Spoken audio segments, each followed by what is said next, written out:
Shalom Bapak Ibu Saudara yang terkasih di dalam Tuhan. Berjumpa kembali kita di ibadah pada pagi hari ini. Mari kita mau siapkan hati kita. Kita mau pakai waktu pada pagi hari ini untuk bersama-sama masuk dalam hadirat Tuhan. Dimanapun kita berada, apapun kondisi saat ini yang kita alami, percaya bahwa kasih Tuhan mampu untuk menolong setiap kita. Kita mau menyembah Tuhan,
sepanjang hidup kami Tuhan. Biarlah sepanjang hidup kami Tuhan terus memuliakan nama-Mu Tuhan. Terima kasih Tuhan buat kasih-Mu Tuhan. Terima kasih buat kasih setia-Mu yang takkan pernah habis buat hidup kami. Kami ada hingga saat ini Tuhan semua karena kasih-Mu Tuhan. Semua karena kemurahan-Mu Tuhan. Kami bersyukur Tuhan kami mengenal Engkau Tuhan. Kami bersyukur Tuhan kami memiliki Allah yang penuh kuasa Tuhan, yang sanggup mengadakan segalanya Tuhan buat hidup kami Tuhan. Ajarkan kami Tuhan terus berharap Tuhan, mengandalkan Engkau Tuhan di setiap musim hidup kami Tuhan. Terima kasih Tuhan, terima kasih. Tiba saatnya Tuhan kami akan bersama-sama Tuhan mendengarkan kebenaran firman-Mu Tuhan. Biarlah Tuhan kami dapat duduk diam Tuhan, pakai telinga kami Tuhan untuk mendengar Tuhan. Kami siap Tuhan, buka hati kami Tuhan untuk mendengarkan firman-Mu Tuhan. Biarlah firman yang disampaikan oleh hamba-Mu Tuhan, Bapak Sandy Tuhan, dapat menjadi rema buat hidup kami Tuhan. Kami yang lemah menjadi lebih kuat Tuhan. Kami yang sakit Tuhan mendapatkan pertolongan Tuhan, kesembuhan lewat firman-Mu Tuhan. Kami yang berbeban berat Tuhan, kami yang menghadapi masalah Tuhan, Kau berikan kelegaan Tuhan buat hidup kami. Kami siap mendengarkan firman-Mu Tuhan, kami siap bertumbuh lebih lagi Tuhan di dalam firman-Mu Tuhan. Pakai hamba-Mu Tuhan, berikan hikmat-Mu Tuhan. Biarlah apa yang disampaikan Tuhan, itu semua berasal dari Engkau saja Tuhan. Terima kasih Tuhan Yesus. Kami sambut firman-Mu pada pagi hari ini. Hanya di dalam nama Tuhan Yesus Kristus. Haleluya. Amin. Shalom Bapak Ibu Saudara, puji Tuhan kita boleh bertemu kembali pada hari ini dan kita masih akan berbicara dengan judul memaksimalkan umur untuk menjadi manusia Allah, dan hari ini adalah seri yang keempat. Pada minggu lalu kita telah belajar dari Samuel bagaimana menjadi manusia Allah, yaitu apa? Yang pertama, Samuel itu adalah hidup dari Tuhan untuk Tuhan. Jadi kalau kita menyadari bahwa hidup kita, nyawa kita, bahkan juga rezeki yang kita miliki itu datangnya dari Tuhan, mari kita belajar untuk mendedikasikannya kepada Tuhan. Dan yang kedua, untuk menjadi manusia Allah kita mesti belajar untuk melayani. Sama seperti Samuel, bahkan sama seperti Tuhan Yesus. Ya, Tuhan kita adalah Tuhan yang datang ke dunia untuk melayani. Kita juga mesti mempunyai hidup yang demikian. Dan yang ketiga, kita mesti belajar untuk hidup dekat dengan hadirat Tuhan. Ya, peka mendengar suara Tuhan. Itulah yang Samuel lakukan.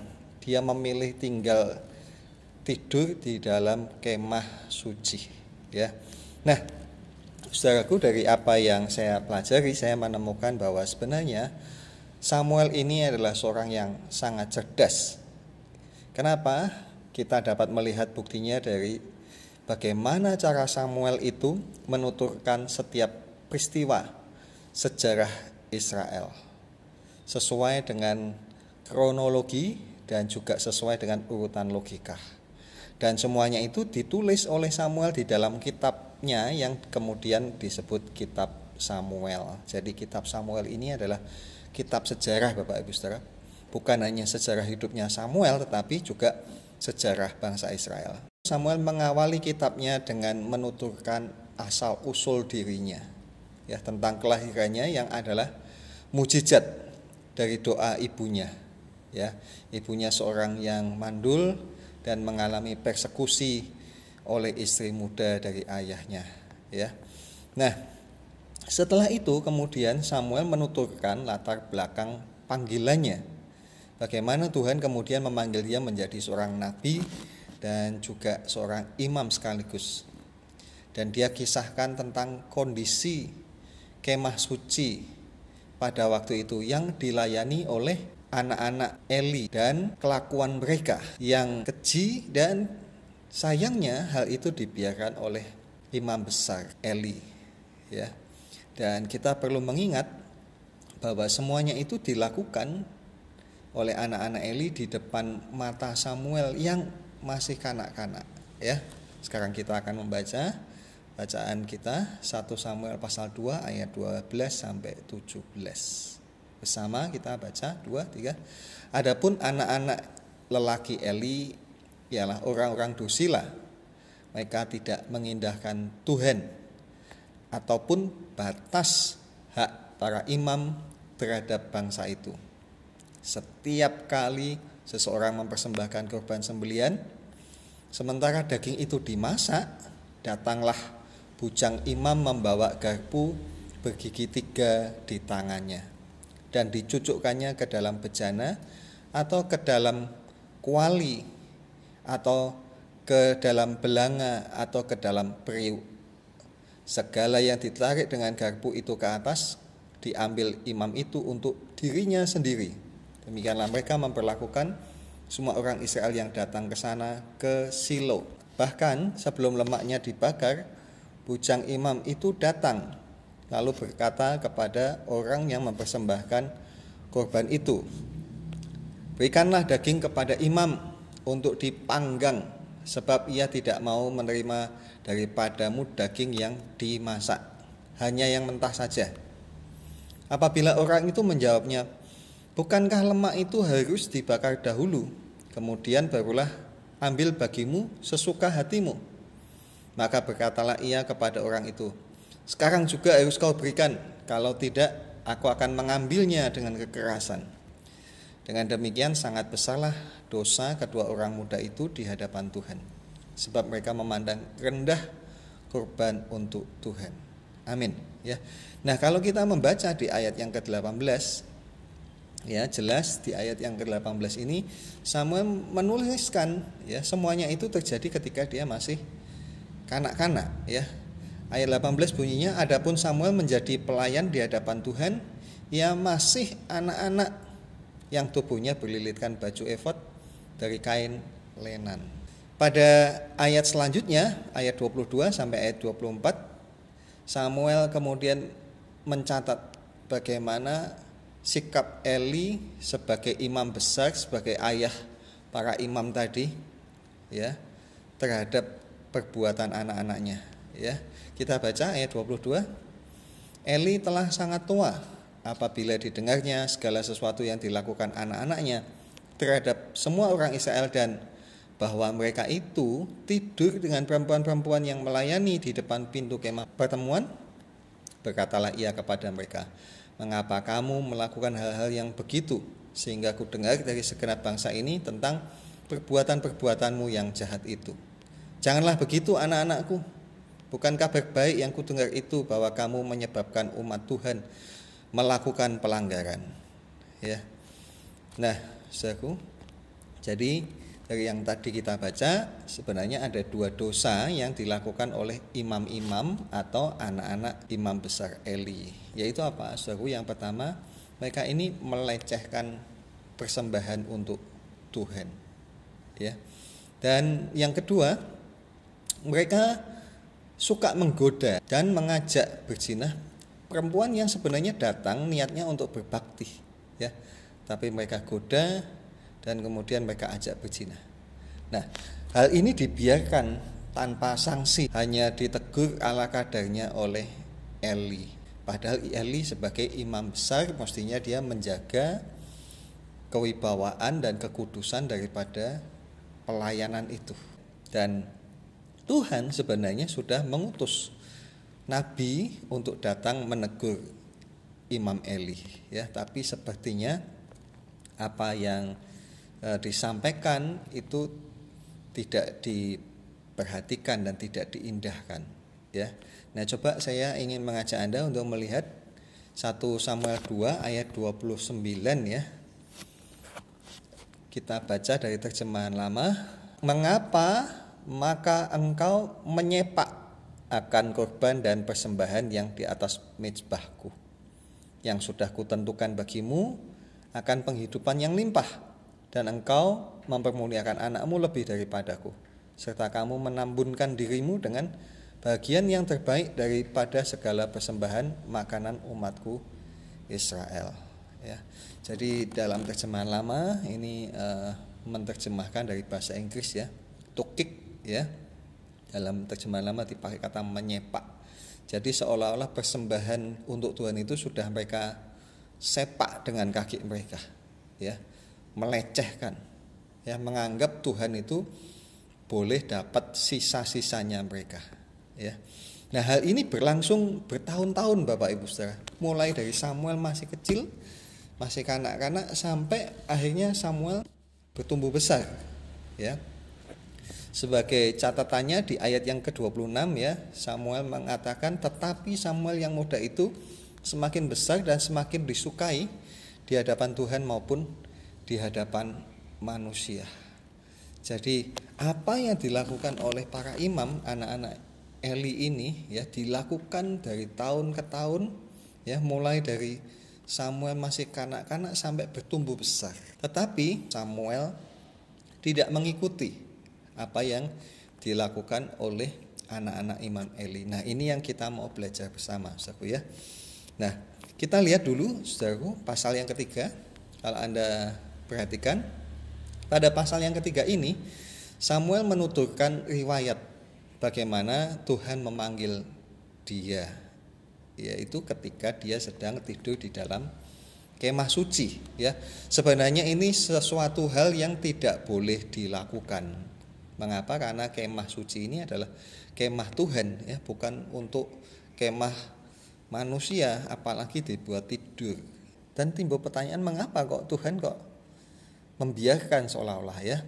Nah, saya renungkan mungkin memang begini, Samuel ini memang tidak mempunyai tempat yang aman dan yang pantas untuk dirinya sebagai seorang anak yang masih kecil, ya, di dalam rumah atau di dalam kemahnya Imam Eli, ya. Kita tahu tadi kita membaca mereka melakukan perbuatan-perbuatan yang asusila, ya.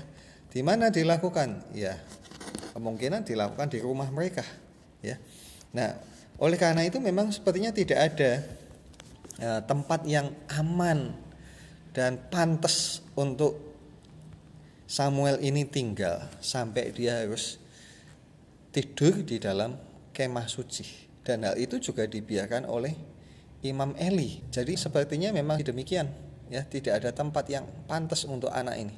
Anak itu kita membuat kesimpulan. Yang pertama, kemah suci itu menjadi tempat perlindungan yang aman bagi Samuel, ya, yang masih kanak-kanak itu untuk menjaga dirinya dari lingkungan yang rusak.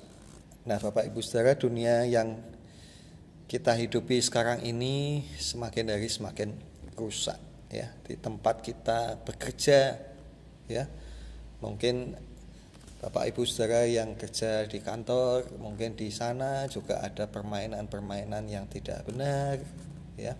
Orang bekerja dengan tidak jujur, atau mungkin ada persaingan-persaingan yang tidak sehat, ya, sikut sana, sikut sini, atau mungkin bahkan ada hubungan-hubungan yang tidak sepatutnya antara rekan sekerja yang berlawanan jenis, ya. Nah, itu terjadi pada zaman ini. Begitu pula mungkin di tempat kita tinggal, ya, di lingkungan di mana kita berada, ya, di rumah kita, ya, mungkin kanan kiri kita mungkin juga ada orang-orang yang hidupnya tidak benar, ya, yang hidupnya melakukan hal-hal yang tidak sepatutnya. Bahkan mungkin di tempat belajar anak-anak, ya.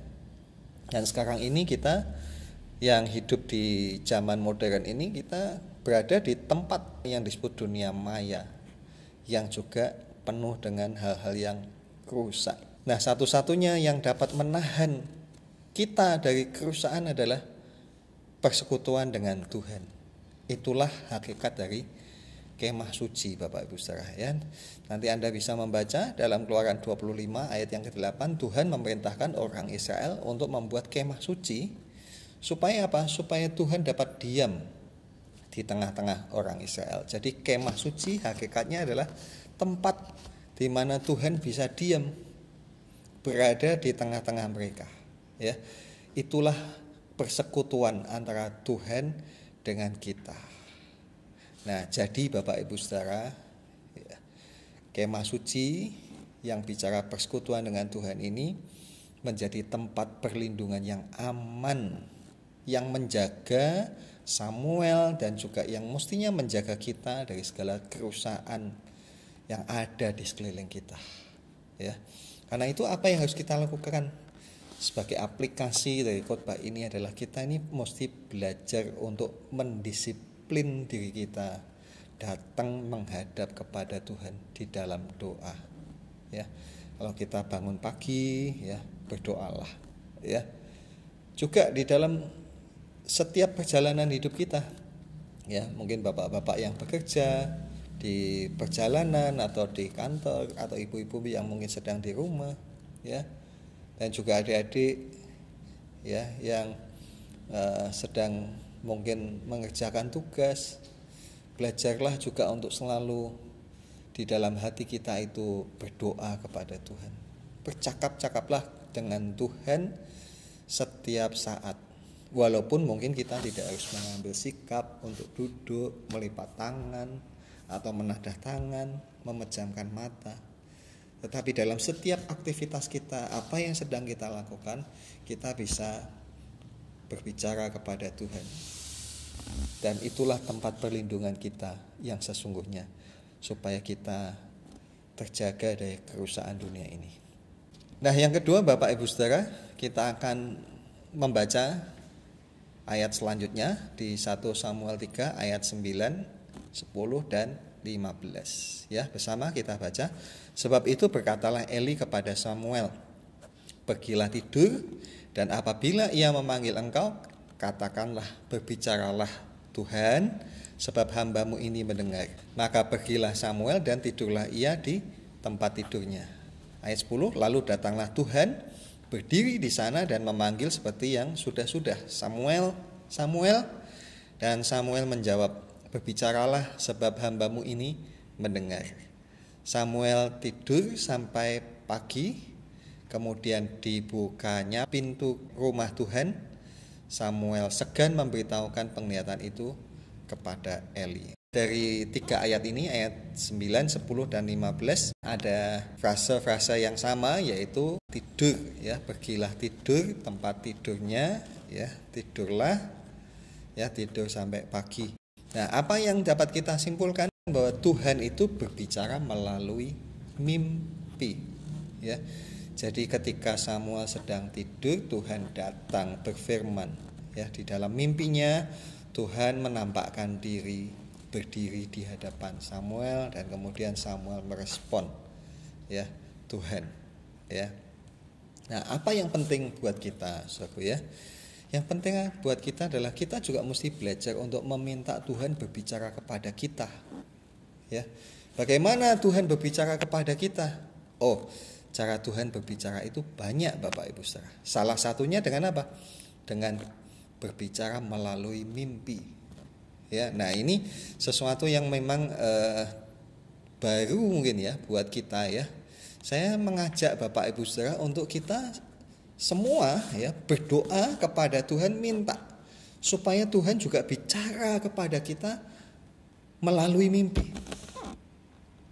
Ya, mintalah kepada Tuhan, Tuhan, sebentar nanti saya mau tidur, berbicaralah kepadaku di dalam mimpiku. Ya, untuk apa? Tentu dengan tujuan, saudara, ya. Bukan kita minta kepada Tuhan untuk bicara kepada kita dalam mimpi ketika kita sedang mungkin kehilangan barang, ya. Aduh, barangku tak taruh di mana, ya. Tuhan, tolong bicara sama aku dalam mimpi. Bukan itu, Bapak Ibu Saudara, ya. Apa kepentingannya meminta Tuhan berbicara kepada kita lewat mimpi, ya? Yang pertama adalah untuk menegur kesalahan kita. Ya. Saudaraku, di masa pandemi ini, ya, waktu-waktu ibadah kita sadari sangat terbatas, ya, dan kita juga disibukkan dengan banyak kegiatan, pekerjaan-pekerjaan yang harus kita kerjakan. Tugas kita masing-masing, ya, di masa pandemi ini bukan berkurang tetapi bertambah, ya. Nah, lalu bagaimana supaya Tuhan bisa bicara? Masih ada jalan Tuhan bicara kepada kita lewat mimpi. Seperti yang tadi saya katakan, tujuannya apa? Tujuannya supaya Tuhan menegur kesalahan kita, ya, karena kita ini memang tidak sadar seringkali dengan apa-apa yang kita lakukan, dan ternyata itu adalah hal yang salah, ya. Dan yang kedua, kepentingannya Tuhan berbicara kepada kita lewat mimpi untuk apa? Untuk supaya Tuhan itu mencegah kita berbuat dosa. Ya, mungkin kita merencanakan melakukan sesuatu di hari esok atau lusa, ya, sesuatu yang sudah kita rencanakan dan di hadapan Tuhan itu dosa. Kita bisa minta supaya Tuhan mencegah kita melakukan hal itu, ya. Dan selanjutnya kepentingannya apa? Untuk melenyapkan kesombongan kita, ya. Masing-masing kita merasa kita ini tidak sombong, bahkan kita seringkali berkata, ya, saya ini tidak sombong. Padahal ketika kita mengatakan itu, sebenarnya kita sedang membanggakan diri kita, dan sedikit banyak ada kesombongan di sana, ya.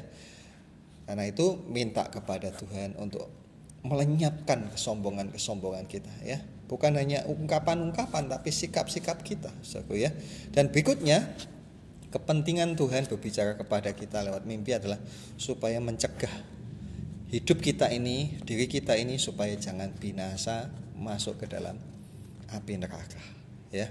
Nah, ini berlaku untuk siapa? Untuk diri kita sendiri. Mintalah untuk diri kita sendiri, ya. Tetapi juga baik untuk kita mintakan bagi orang-orang yang kita sayangi. Nah, bagi Bapak Ibu yang mungkin mengalami kesulitan berbicara dengan anaknya yang susah untuk diajak bicara, doakan supaya Tuhan bicara kepada dia lewat mimpi, ya. Mungkin juga suami istri, ya. Mungkin Anda kesulitan bicara kepada istri Anda, doakan. Daripada Anda bertengkar, lebih baik Anda doakan supaya Tuhan bicara kepada dia lewat mimpi, ya. Dan semuanya itu ada dasarnya, yaitu di dalam kitab Ayub, ya. Mari kita membuka Ayub 33 ayat 14 sampai 18. Kita baca bersama, 2, 3. Karena Allah berfirman dengan 1-2 cara, tetapi orang tidak memperhatikannya. Dalam mimpi, dalam penglihatan waktu malam, Bila orang nyenyak tidur, bila berbaring di atas tempat tidur, maka ia membuka telinga manusia dan mengejutkan mereka dengan teguran-teguran untuk menghalangi manusia daripada perbuatannya dan melenyapkan kesombongan orang, untuk menahan nyawanya daripada liang kubur dan hidupnya daripada maut oleh lembing. Amin. Ya. Jadi saudaraku, kita sebagai gereja yang percaya dengan tanda-tanda ajaib Tuhan, ya, kita ini gereja karismatik, saudaraku. Kita juga mesti percaya bahwa Tuhan itu bisa berbicara kepada kita lewat mimpi, ya. Nah, mulailah saudara berdoa, minta kepada Tuhan untuk bicara kepada diri kita, ya, dan juga kepada orang yang kita sayang, ya. Tapi saya sarankan mulailah minta untuk diri sendiri lebih dulu, supaya Tuhan itu melihat bahwa kita benar-benar minta hal itu untuk kebaikan diri kita. Kita merindukan satu perubahan, ya, di dalam hidup kita ini. Itu yang Tuhan paling senang, ya. Kita jangan lebih dulu menuntut orang lain untuk berubah. Kita jangan menuntut pasangan kita untuk berubah. Berubahlah lebih dulu, ya. Dengan apa? Minta Tuhan bicara, ya. Nah, kalau memang orang-orang yang kita sayang ini susah untuk diajak komunikasi, yang seperti tadi saya katakan, daripada kita bertengkar, daripada kita ribut, ya, daripada hati kita juga susah kalau kita memendam hal itu, atau mungkin kita menceritakan kepada orang, ya, cobalah sampaikan pergumulan Anda itu kepada Tuhan, supaya Tuhan bicara kepada kekasih Anda itu, ya. Nah, saudaraku, tadi kita membaca di dalam mimpi tadi, Tuhan membeberkan rencananya untuk menghukum Eli serta anak-anaknya. Tuhan juga menyatakan alasannya mengapa Tuhan mau menghukum mereka, ya. Dan sekali lagi itu dikatakan kepada Tuhan kepada Samuel yang masih kecil, yang masih kanak-kanak, yang mungkin masih belum mengerti, ya, tentang hal-hal apa, batasan-batasan apa yang boleh dan yang tidak boleh dilakukan oleh para imam, ya. Tetapi apa maksud Tuhan melakukan hal yang demikian, Bapak Ibu Saudara, ya? Mengapa Tuhan berbicara kepada Samuel tentang Eli, ya? Ada dua hal atau ada dua maksud. Yang pertama, Saudara, maksudnya adalah untuk Eli, ya. Tuhan bicara kepada Samuel ini untuk memberi teguran yang sangat keras dan memalukan kepada Eli, ya. Mengapa, Saudara? Karena sebelumnya Tuhan sudah menegur Eli lewat seorang nabi, tetapi tidak diindahkan, ya. Apa yang sudah disampaikan itu tidak ditindaklanjuti, ya. Eli tetap membiarkan anak-anaknya melakukan hal-hal yang tadi kita baca. Mereka sangat melecehkan persembahan Tuhan, memberikan Tuhan hanya sisa-sisa, ya, bukan bagian yang terbaik. Dan juga mereka melakukan perzinahan, ya. Dan itu tidak diperhatikan, saudara, tegurannya. Maka sekarang Tuhan bicara lewat anak kecil, ya. Satu hal yang sangat memalukan untuk Eli, ya. Nah, yang kedua maksudnya adalah untuk Samuel, ya. Tuhan berbicara kepada dia untuk apa? Karena Tuhan ingin Samuel sejak saat itu belajar menjadi pelayan Tuhan yang benar, tidak mengikuti perbuatan anak-anak Imam Eli. Nah, bagaimana caranya, ya? Tentu Samuel mesti belajar membaca kitab Taurat, ya. Memang kita tidak menemukan ayat secara tersurat, ya, bagaimana Samuel ini belajar membaca kitab Taurat, tidak ada, saudara. Tetapi dapat diyakini, saudara, Samuel yang beranjak menjadi remaja dan bertumbuh menjadi pemuda ini, dia belajar membaca kitab Taurat, ya. Karena memang di dalam tradisi keluarga orang Yahudi ada kebiasaan demikian. Seperti yang kita juga baca tentang Tuhan Yesus, saudaraku. Bagaimana waktu itu Tuhan Yesus diajak ke kota Yerusalem, dan setelah perayaan selesai, ternyata Tuhan Yesus masih tinggal, atau tepatnya tertinggal di kota Yerusalem. Dia sedang berada di bait suci, bertanya jawab dengan para ahli Taurat dan imam-imam pada waktu itu. Sedang kita tahu Tuhan Yesus waktu itu masih kanak-kanak, tetapi dapat bersoal jawab dengan mereka, ya. Kenapa? Seperti tadi saya katakan, ada tradisi dalam keluarga orang Yahudi untuk mendidik anak-anaknya membaca kitab Taurat, ya. Nah, kita dapat melihat secara tersirat, ya, di dalam 1 Samuel pasal 3 ayat 1a. Samuel yang muda itu menjadi pelayan Tuhan di bawah pengawasan Eli. Jadi Samuel belajar melayani Tuhan di bawah pengawasan atau di bawah didikan Imam Eli. Tentu Imam Eli menunjukkan bagaimana menjadi seorang imam, apa-apa yang harus dikerjakan ketika orang membawa persembahan, entahkah itu berupa binatang, ya, kambing, domba, atau apa, ya, semuanya ditunjukkan sesuai dengan yang diajarkan di dalam kitab Taurat, ya. Itu sebabnya di dalam 1 Samuel pasal 2 ayat 26 ditulis, tetapi Samuel yang muda itu semakin besar dan semakin disukai, baik di hadapan Tuhan maupun di hadapan manusia. Artinya Samuel tidak melakukan hal yang sama seperti yang dilakukan oleh anak-anak Imam Eli. Nah, dari hal ini kita mendapatkan aplikasi yang ketiga dari khotbah kita hari ini. Apa itu, saudaraku? Bahwa kita ini harus suka untuk membaca firman Tuhan setiap hari, ya. Sebab hanya dengan membaca firman Tuhan itu hidup kita akan terjaga, ya. Nah, kita akan membaca, ya, Amsal pasal 2 ayat 10 dan 11.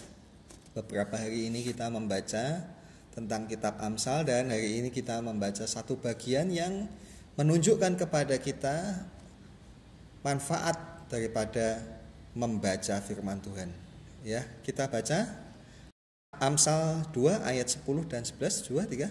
Karena hikmat akan masuk ke dalam hatimu dan pengetahuan akan menyenangkan jiwamu.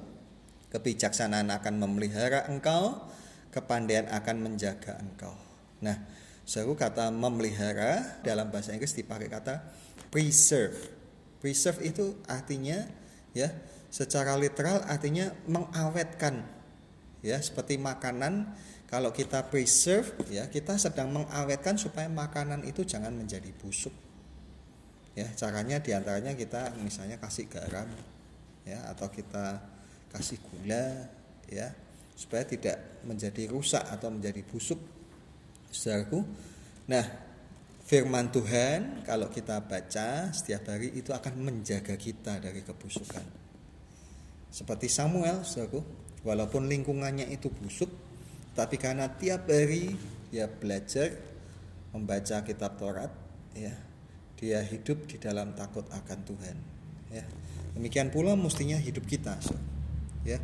Dengan kita belajar mendisiplin diri kita untuk membaca firman Tuhan setiap hari, saya yakin benar bahwa hidup kita akan terjaga, tidak akan ikut rusak oleh zaman ini, ya. Nah, selain itu Bapak Ibu Saudara, saya ingin menunjukkan bahwa kalau kita mau membaca firman Tuhan ada upah loh, ya. Kalau kita mau baca firman Tuhan setiap hari ada upah bagi kita yang suka membaca firman Tuhan, ya. Kita lihat sekarang Amsal pasal 3 ayat 13, 14, 16 dan 17, ya. Mari kita baca bersama. 2, 3.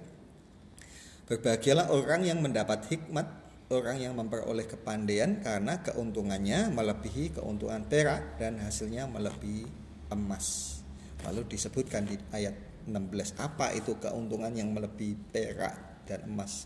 Ayat 16, umur panjang ada di tangan kanannya, di tangan kirinya kekayaan dan kehormatan.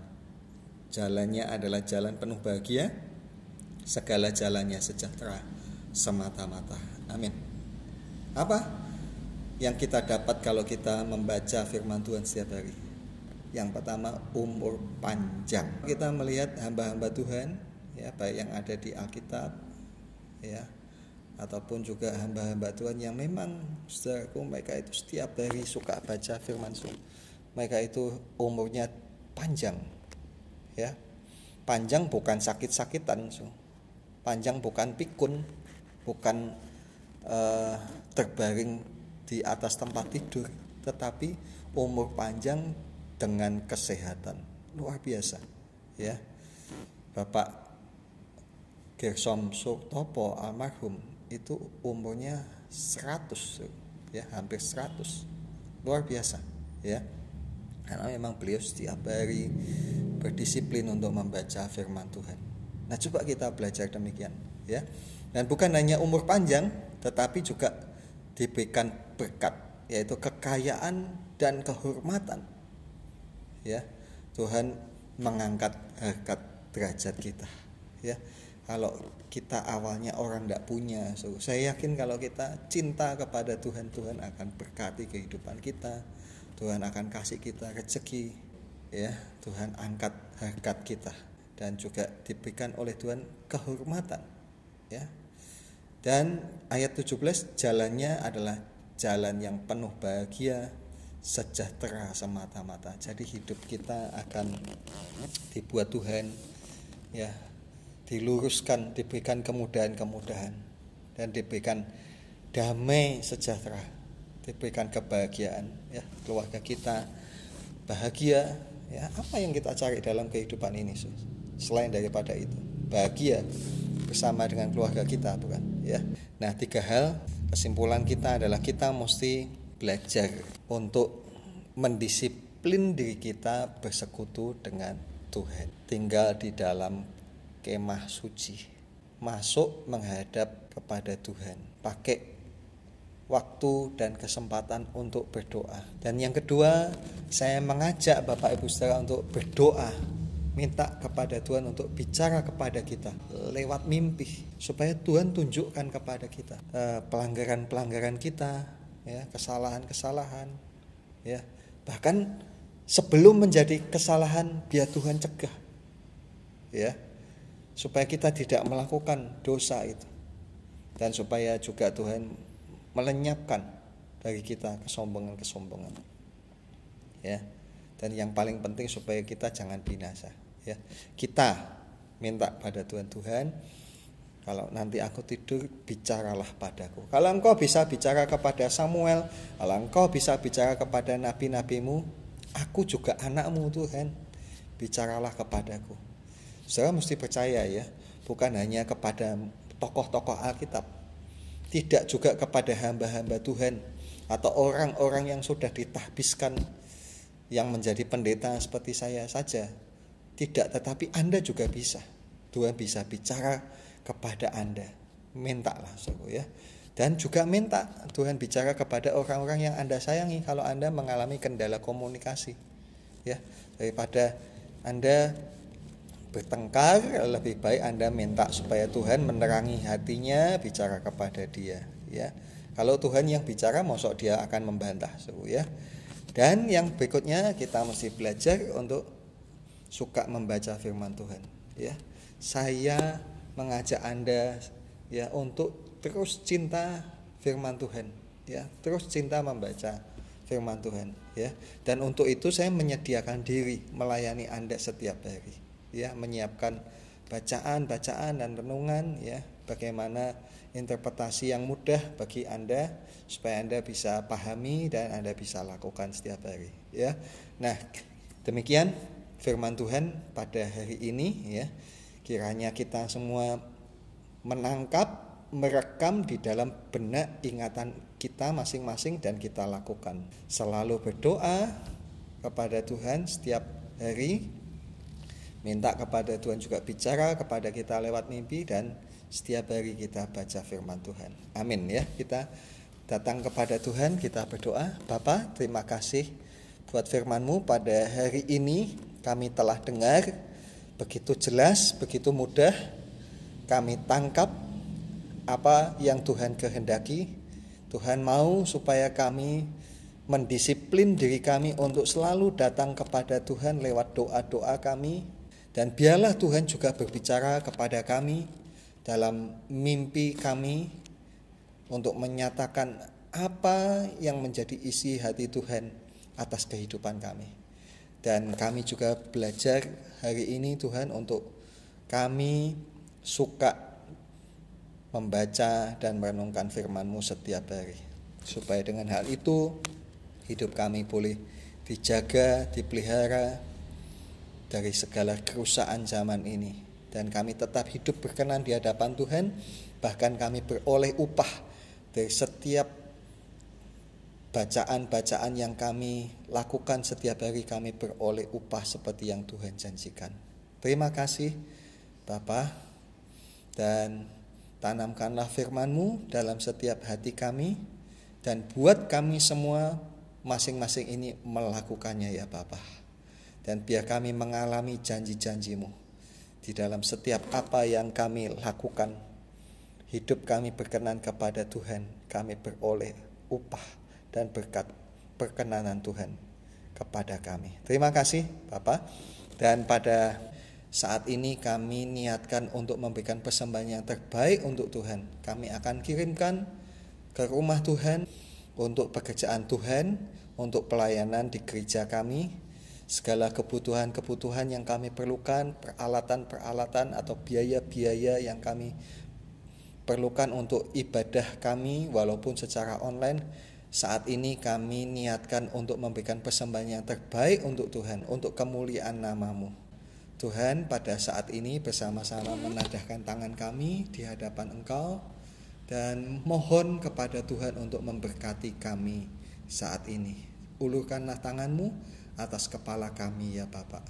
Nah, Bapak Ibu Saudaraku, sekarang terimalah dari Allah Bapa kita berkat, rahmat, pertolongan, kekuatan, kesehatan, dan juga kesembuhan bagi saudara-saudara yang sakit. Dan marilah kita selalu hidup dalam kasih sayang Tuhan Yesus dan penyertaan Roh Kudus. Damai sejahtera yang melampaui segala akal memenuhi hati kita senantiasa, dan Tuhan membuat berhasil segala usaha jerih payah kita masing-masing. Terima kasih Bapa. Kami terima dengan iman dan ucapan syukur kami dalam nama Tuhan Yesus Kristus. Haleluya. Amin. Puji Tuhan. Bapak Ibu Saudara, kita akan akhiri dengan pujian kita, terima kasih Yesusku. Puji Tuhan, tadi kita sudah mendengarkan firman Tuhan yang telah disampaikan oleh hamba Tuhan. Dalam firman Tuhan pada pagi hari ini dapat menjadi kekuatan buat hidup kita. Mari kita mau akhiri ibadah pada pagi hari ini, kita mau nyanyikan terima kasih Yesusku.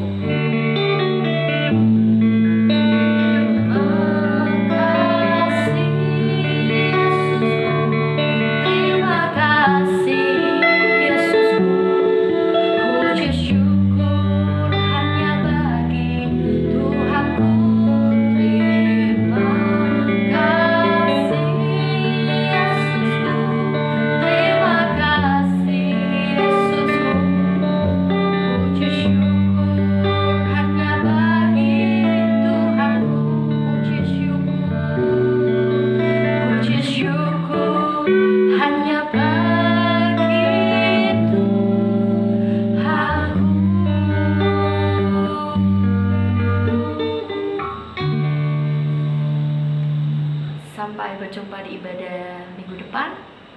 Tuhan Yesus memberkati kita semua.